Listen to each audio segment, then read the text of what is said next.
Bei Aldi gab es kürzlich einen Monatsplaner, einen Jahresplaner für nur 2,99 € zu kaufen. Das ist wirklich sehr günstig, weil die Markenplaner teilweise bis zu 30 € kosten. Den Planer bei Aldi gab es in verschiedenen Designs. Ich habe mich dann für dieses hier entschieden.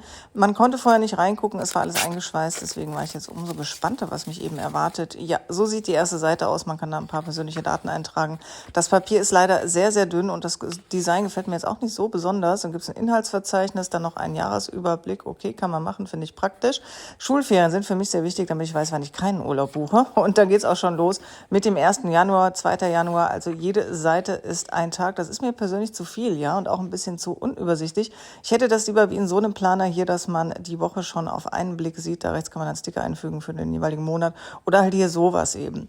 Ich weiß nicht, was sagt ihr dazu? Bin ich dazu kritisch? Würde euch das reichen? Schreibt mir doch eure Meinung mal in die Kommentare.